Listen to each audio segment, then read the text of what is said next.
Welcome everybody to, episode 333 of the Between Two Wheels podcast. Today, stage 9 from Avezzano to Napoli, 214 kilometers. We discussed this one yesterday, right? And I said, look, there's a very good chance here. Let's pull up the profile. This is Tyler Yonke. I hope everyone's having a good Thursday. Here's the profile, 214 kilometers. It comes down from a little bit of elevation there, down to the coast, some little bit of climbs, and in the last 40 kilometers, you've got 4 pitches that are going to be problematic, and it all depends on which teams want to control it, which teams can control it, and then what happens there at the end. And for what we ended up having was actually a pretty fantastic race to watch. Let's get into the whole thing here, and we'll break down the finish as we get to it as well, because before we get, let me see, here is the video we want to present. Okay, so here it is.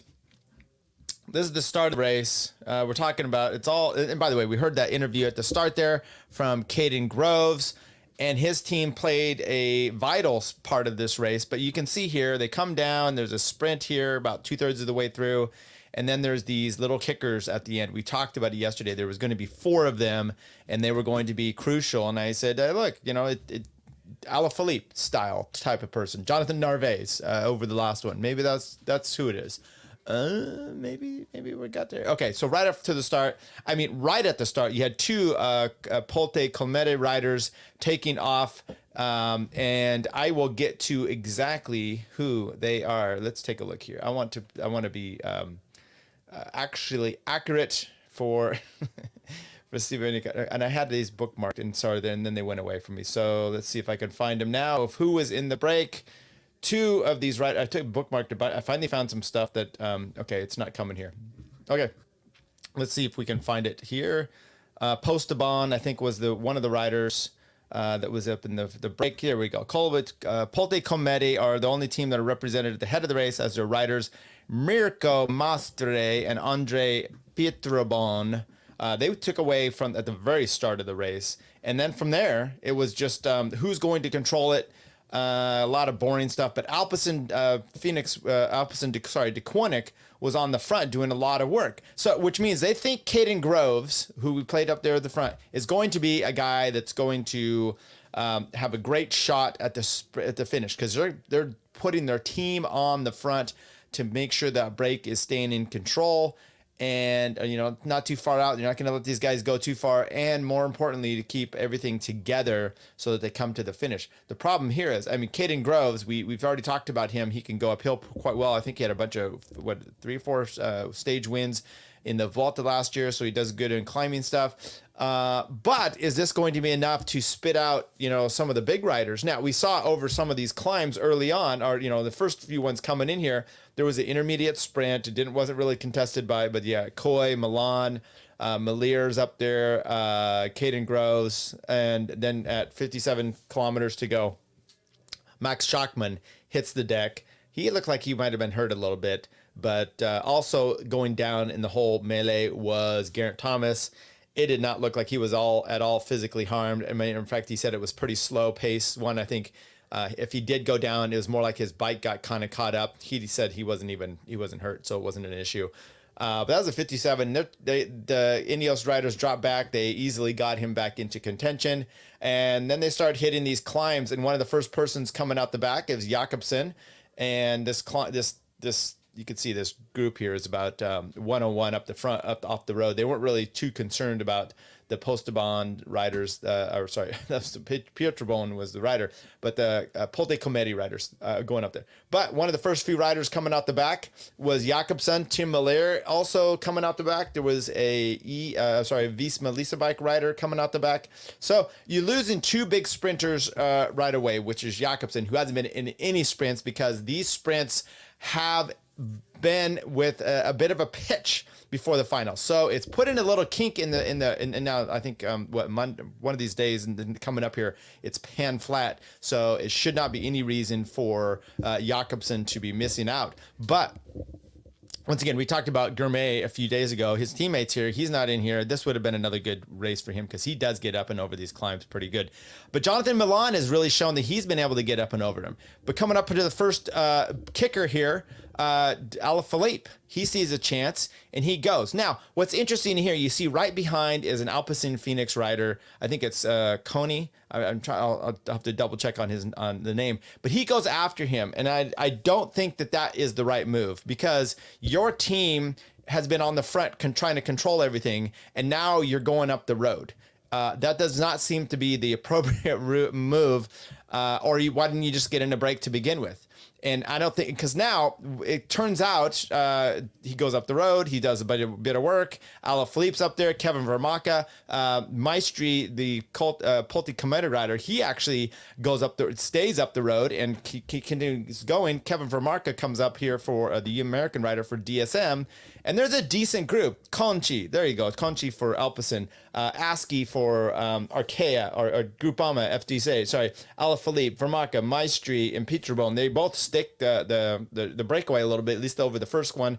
They come up to the second climb, and then there's a little bit more of a shakeup. But what you end up seeing here is Alaphilippe staying off the front. Now, Conchi of Alpecin, he ends up getting spit out completely. So then it's on behind with Alaphilippe. Are we going to bring this guy back? And then there's some infighting that we've seen here with Trek and Alpecin. Who's really controlling things? Who wants to control things? You know, the other sprinters we've got in the mix here are Olaf Koy, but his team's getting depleted. Laporte just went home after a crash. You've had several riders go home for Visma, so they're not really going to be much for a chasing team.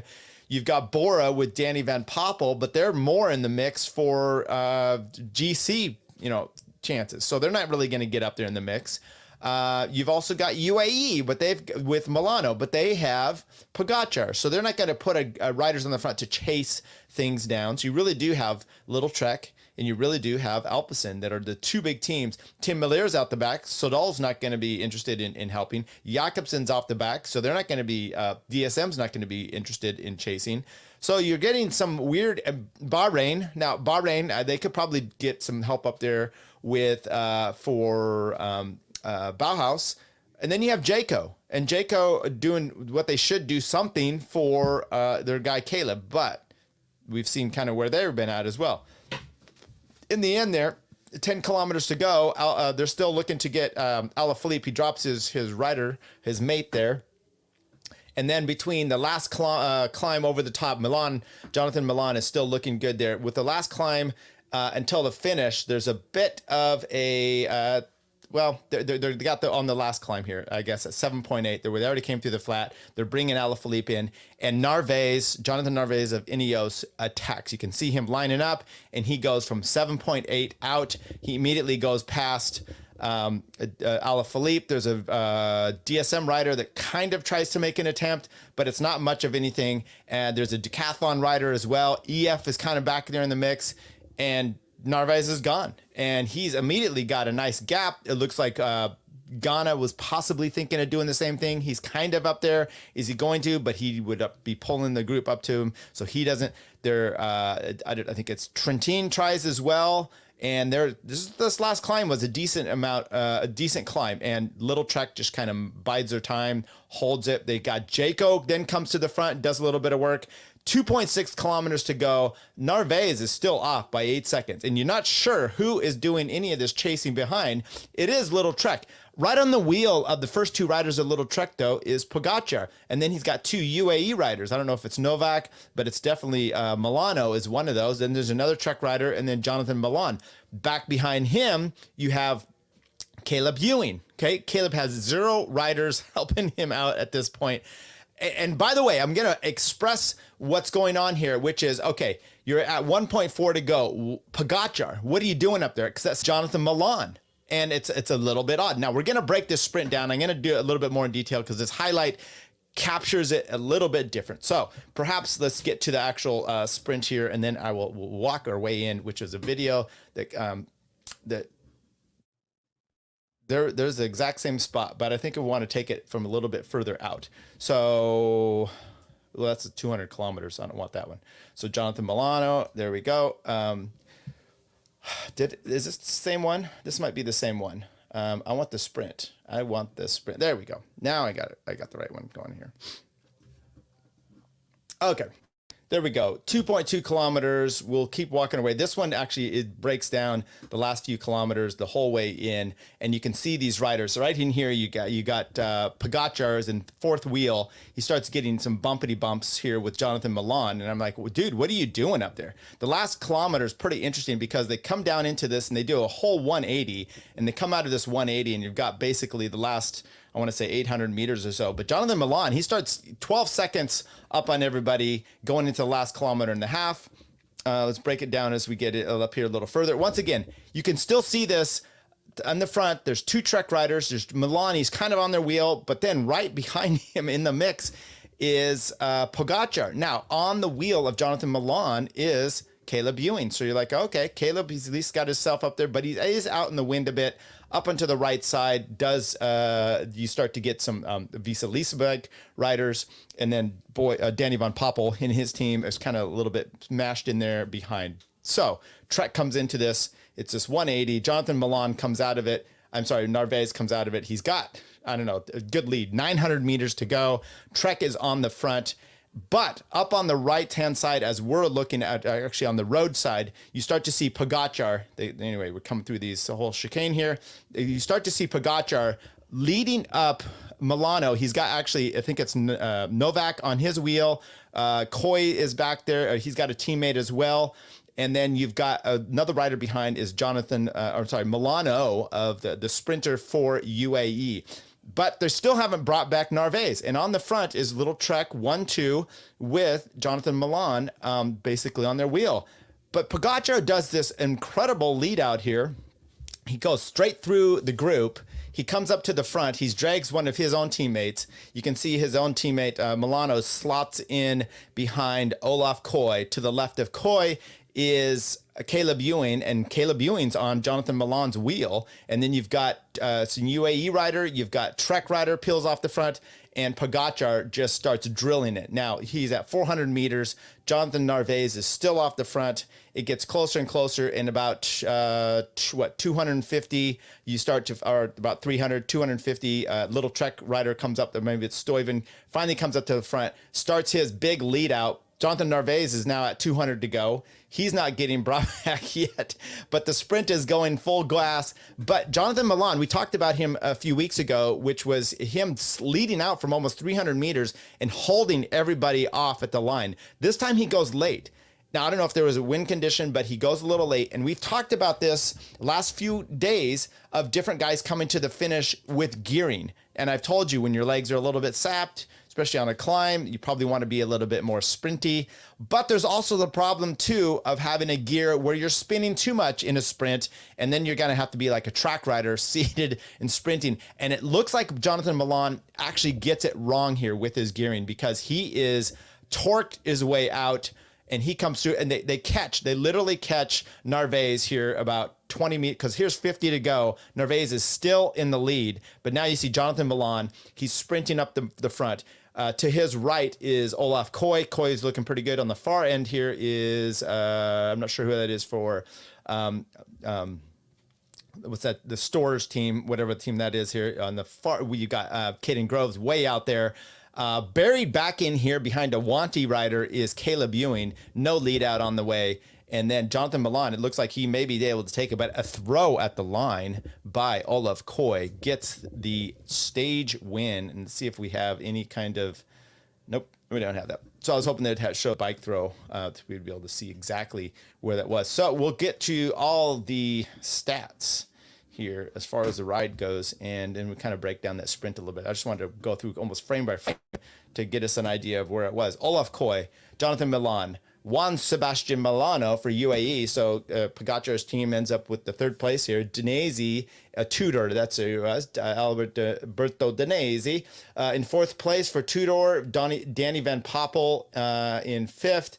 Mattis Michaels for Interwanti Marche in sixth. Caden Groves in seventh.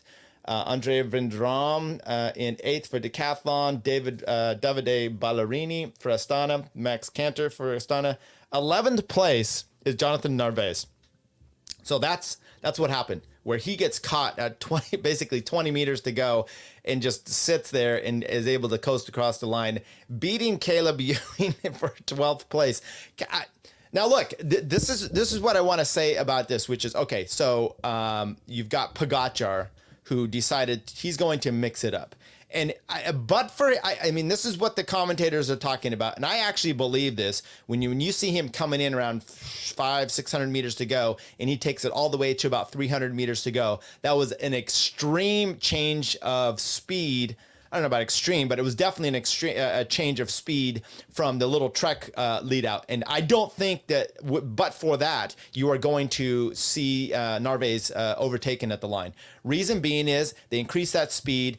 What it also did is it allowed the Trek lead out to hold off. That guy that was in the front there. He was not going to want to come to the front too soon.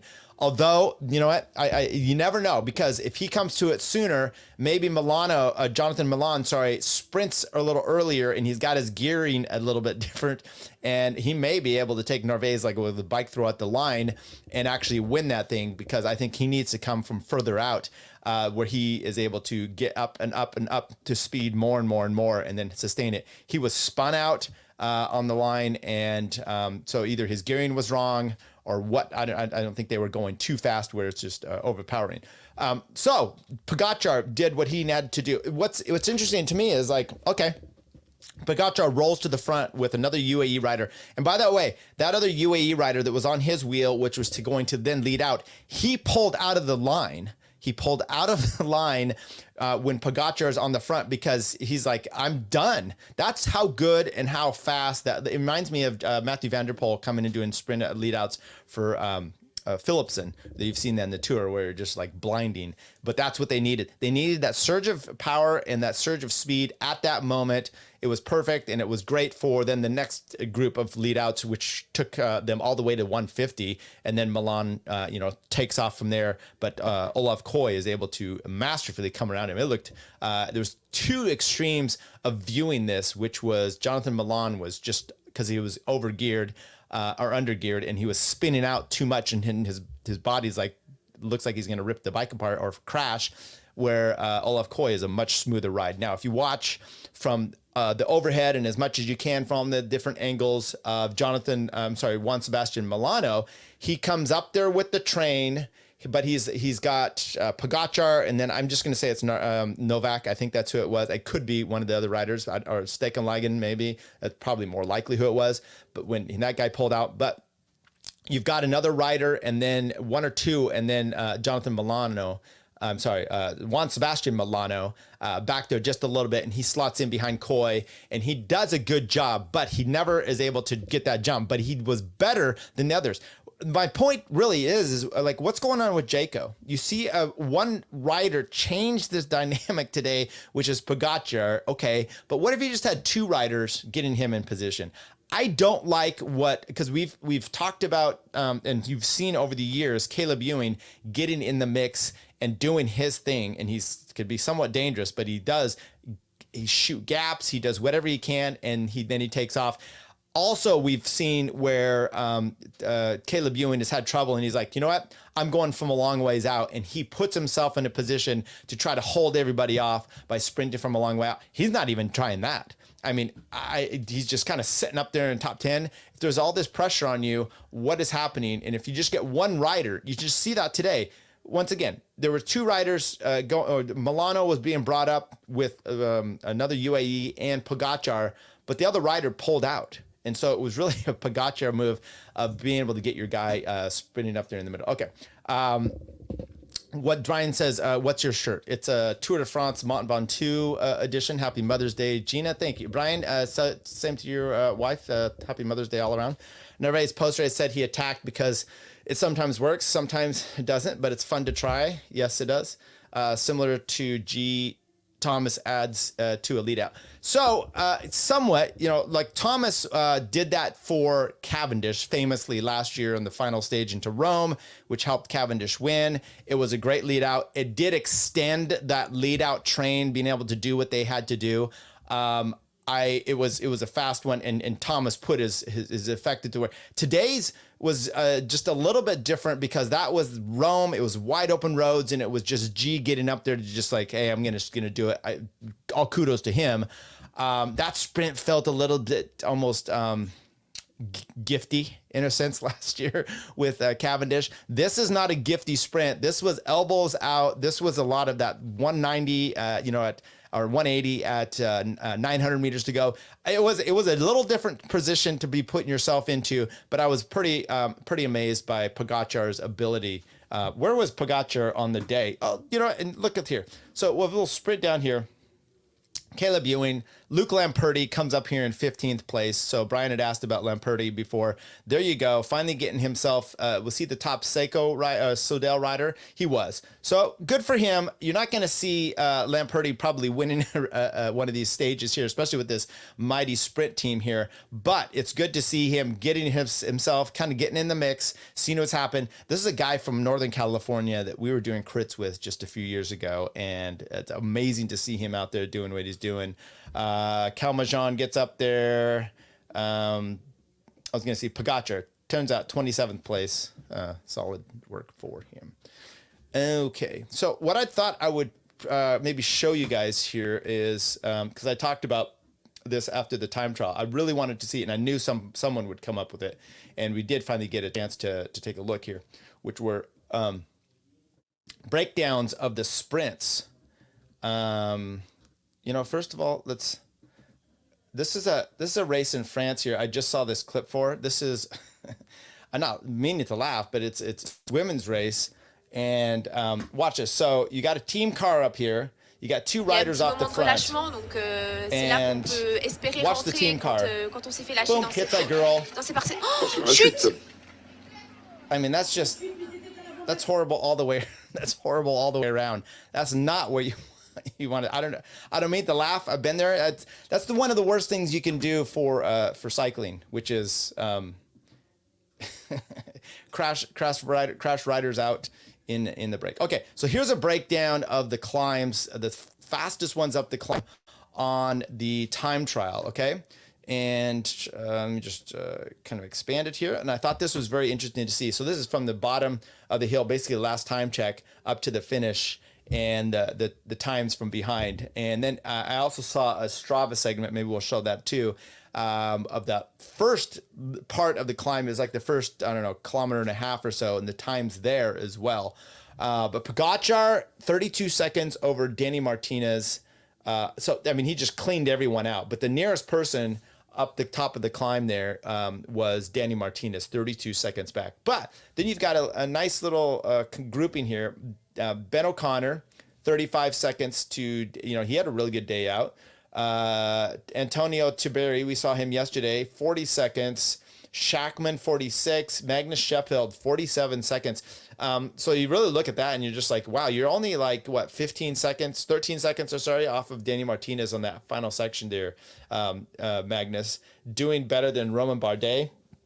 48. Lutsenko, he dropped out today because he was sick. 57 seconds. Jan Tratnik, 59. Kian Utebrooks, 58. Sorry for Jan, and 59 for Kian. Timon Ahrensman, 1 minute. Steinhauser, a minute. Vere, 102. Ghana, 104. Furtinano, 104. Zana, 112. Luke Plapp, 112. Geschke, 113. Young Hurt, 114, Mikhail Bjerg, 115, and Domenico Pozzovivo, 117, and Davide Piganzoli, 117. So a nice little smattering there, but it's always interesting to kind of see where those people are on the climb. That's really wanted to see a breakdown of, because I think that was a very interesting part. Okay, let's take a look at this one now. Let's see if I can get here. Okay, so here's just the KOM. This is the first section, the really steep section. Tadej puts in a 3:48. Roman Bardet a 4:04. Alessandro Veri, that's for Arkea, he was a 4:09. Ben O'Connor 4:10. So Ben O'Connor, I'm kind of looking at this just to kind of see where some of these riders are. Geschke, Peripante, and Timon. So 3:48. There was a definite significant time difference in this first section, but not a huge one. I mean, 4:10, you got almost 20 seconds to Ben O'Connor. So Ben O'Connor loses that in the initial punch, and then actually is able to hold on and not lose much more after that, because I think it was only 30 some seconds out on that point. So interesting there. It kind of portend of things to come in this Giro with some of these riders and whatnot. Okay. Let's play. I wanted to play a few quick interviews. Let's see. Cycling ProNet. I don't know. These ones seem to let me play these interviews without getting any kind of strike. So that's why we do it here on this one. And you get some good stuff here. So let's hear Jonathan Milan at the finish. And they're going to play a commercial. So I'll let that commercial go before, and then I can present it. Okay, here we go. Okay. It will be tricky. Is Narvaez at the front? Can you describe us a bit how it went? Yeah, it was quite tricky final. Not just a few kilometers. That from 30k to go was pretty tough. We know it. It was pretty tough. The course up and down, and we know that someone could attack from in this part of climb. Yeah, the guys, I think they just did a really good job for me to deliver me in the best position as possible, and yeah, just a bit disappointed from my side for what I did, for the sprint that I did. Just I think I was missing a bit of energy for the last few meters, but yeah, I think I feel it a bit this climbs in the last meters of the sprint for sure. Were you surprised to see Tadej doing the lead out himself? Oh no, I was not surprised. I was not surprised. Okay, he was not surprised. Now, he didn't say anything about gearing, so I'm not shocked with that. I'm just it's just interesting to me, because I thought maybe that was the problem. Maybe it wasn't the problem. But yeah, we just committed and. First of all, congratulations for your first victory in Giro d'Italia. It was really a thrilling finale. È stato veramente un finale da thriller. Yes, it was. Yeah, like the other sprints. Yeah, quite challenging with some climbs in the final. Also some attacks. So. Yeah, it was even hard to make it a sprint, but yeah, in the end we committed with the team. I was in good position every time, and yeah, in the end I still had something left and to win. What does it mean to you winning against some great rivals like Jonathan Milan, Caden Groves, Caleb Ewan? What does it mean for you, for your confidence? You are so young. Yeah, I mean, we knew that in this Giro would be really strong sprint field. So yeah, that it's always big to win a stage in the Grand Tour, but especially also with yeah, some really strong competitors, it makes the win always yeah, a bit more extra. All right, we will not keep going on with that one. I will look and see if there's another interview that I would like to go over. Let's talk to Geraint Thomas finish. He did go down, so we might want to see if there was, once again, I got to get past one of these commercials. We'll skip that. Okay, let's hear what Geraint Thomas said, and then we'll talk to Brian Zim. He says, "You think Pogacar will nurse his lead to save his legs for the Tour de France?" Yes. I think that's what we saw yesterday. He wasn't going for the stage win, and then when he did, he didn't go from down below, although I think he could have actually done that. Although look what he's doing today, so I don't know. I think, it's so much like what you saw with the sprinters here, which is they're saving their lead out team so you can do the lead out, but you got to catch the riders off the front first. And they had trouble a few days ago where they didn't do that. And then they're having trouble today of barely being able to do that. And it's like, okay, I get it, but you have to actually catch the break before you can start to look at winning the field sprint. So it's kind of the same thing, which is, okay, we're going to save our legs, but this got to get this win. Now, in Tadej's defense, they've already brought the break back. Okay, he's got a huge enough lead here. Remember we said 14 seconds last year that Geraint Thomas lost? And I don't see Tadej, because there's talk about like the Grand Bernard and these other stages of the tour where Tadej's had some issues. But then, if you remember back, that was 2 years ago. He was chasing down. He still had Roglic and he had Vingegaard. So he's chasing one, and then he's chasing the other, and then he's chasing one, and then he's dropping Roglic and dragging Vingegaard all the way up the top of the climb, and then it's losing some time on the next one. And then last year, same thing. He blew up, significantly on what was the big stage that Gall ended up winning on. And then he had some other time issues back and forth. But we went to 14 or plus stages with that lead, that kind of switching back and forth and being very close. You just don't have Vingegaard here. You don't have anybody that's going to threaten him that I've even seen. Yesterday he's just like soft pedals up to the group when someone's trying to take off the front, and then decides to sprint. So when he saves, quote unquote, his legs, it's much different than what I think other people are doing. So I mean, if it's not in the bag, I don't know what is. People were asking him, "Are you sick?" He says, "I think I have some allergies." That might be what brings him down, and I don't know otherwise what else would. Okay, let's see what Jay has to say. Go on a lot about safety at the moment, and that's definitely not safe. But just clowns in the circus, aren't we? Sometimes. Did you have any mechanical problems? Why is it can't hear this very well? No, but obviously the chain's jumping everywhere, and it's just not very nice. It's pretty scary when you got guys like Desperate and bouncing, diving underneath you and all this and that, and then you got massive holes everywhere, and just glad to get through that stage, to be honest. Quite a nervous stage throughout, was it? Particularly this final once we entered into Napoli. Yeah, once you're in the final, it was chaotic, big time. But yeah, like the boys, like we've been doing all week, really looked after me really well. So yeah, I was in a perfect place most of the time. All right, we're gonna drop that one because you just can't hear what the gentleman is saying very well. So that's not really good for this kind of show. We're like, hey, what's some audio? What do we got going on here?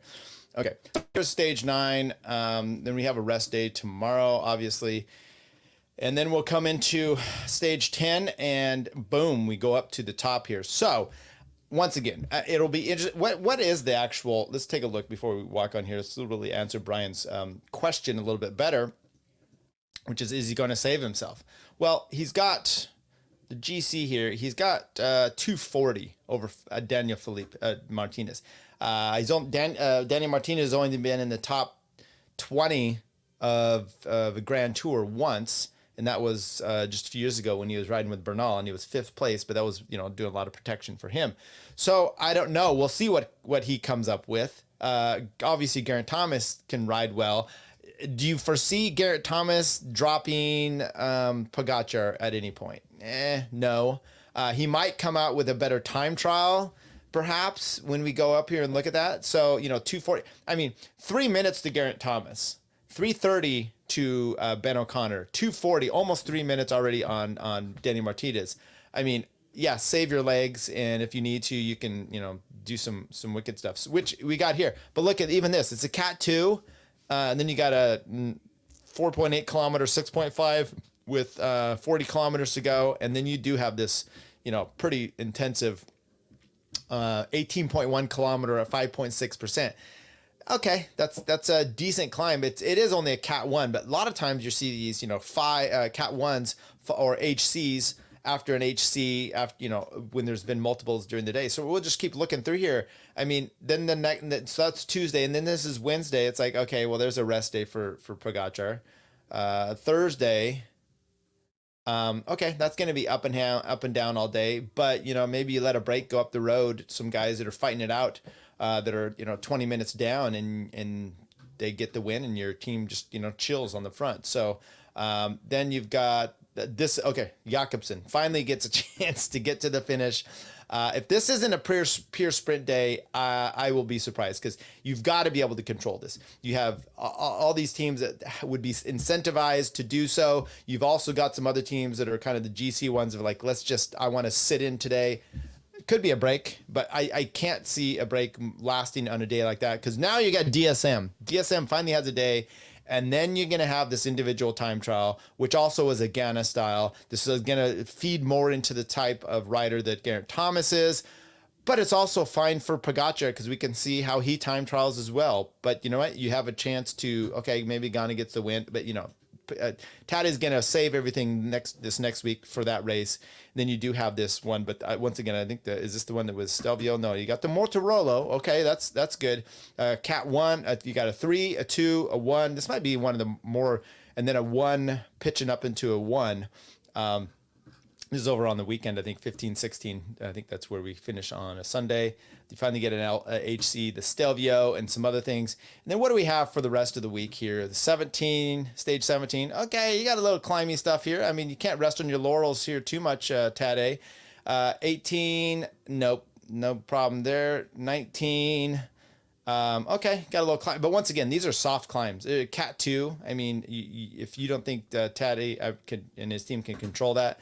And then Saturday, going to a Cat 1, but it's a downhill for the last 30 kilometers or so. I mean, this, if Tade really needs to, he can save up and just go for this one, crest the climb and just solo into the finish there. And then they got Rome. So that's what we have. I see no problems for Tade coming into this and being able to hold things out. So anyway, happy Mother's Day, everybody. We'll give a rest day tomorrow. And then we'll get a few days. I do have to do some travel, so we'll see. Maybe I'll take my laptop and try to do some shows because I have to do a little bit of traveling this next week. Until Tuesday.